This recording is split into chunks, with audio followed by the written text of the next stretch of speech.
Hey, what's going on out there, YouTube? This is SEL0320 representing JVS. I'm back here again for another first reaction to The Vampire Diaries, Season 7, Episode 21, the episode right before the season finale is coming up next week. The name of this episode was Requiem for a Dream. This is my non-spoiler review for it. So I did do a reaction. I will be posting that up a little bit later on. I gotta say, this episode was really good in a lot of different instances.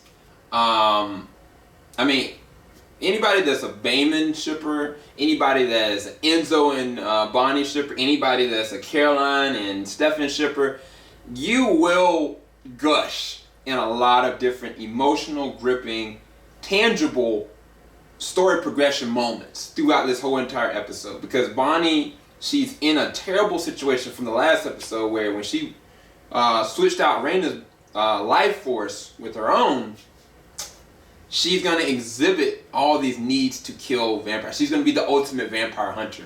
And it's like all that's coming to fruition, but Bonnie being Bonnie, she's trying to fight it. And everybody generally is trying to help her fight it. It brings Rick in the mix, it brings Matt in the mix, it brings Stefan in the mix. And everybody's trying to help her fight. I mean, it's very compelling.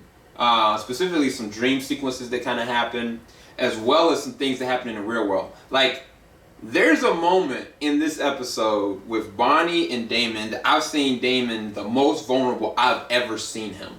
I wanted a little bit more. I don't know if that was the Damon shipper in me. I felt like he could have brought just a little bit more to the table.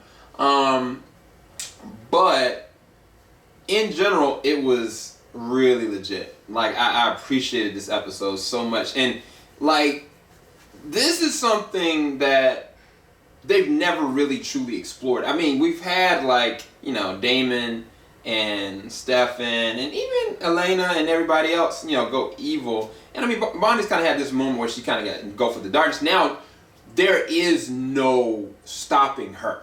Like, you know, Raina before, like, they couldn't stop her. Now Bonnie is in this situation, and it's like, I don't know how it's going to end, to be quite honest with you. And now that they only have one episode left, I'm like, dude, I've never felt this way, but I want more episodes. I don't want them to just end on this last episode. I feel like there's so much that needs to be done before this can just end. And I have a real serious suspicion that somebody's going to die. It's going to be interesting to see where it all lines up. But I definitely give this episode, you know what, I'm going to give it a 10. I was going to give it a 9.5 out of 10. But all in all, it was the episode that made the most sense out of every episode in this season. I mean, even more so than that Damon dream sequence episode, because this is everybody their most vulnerable moments.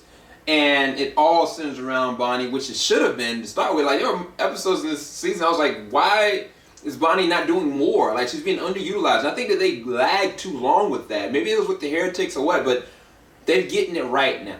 And I'm going to try to get Joe back on scene because he kind of gave up that one episode we reviewed. But anyway, I give episode 10. Hope you enjoyed this review for Vampire Diaries, episode 21. Keep it locked. JVS ain't gonna stop. I'll be back for a spoiler review. Peace.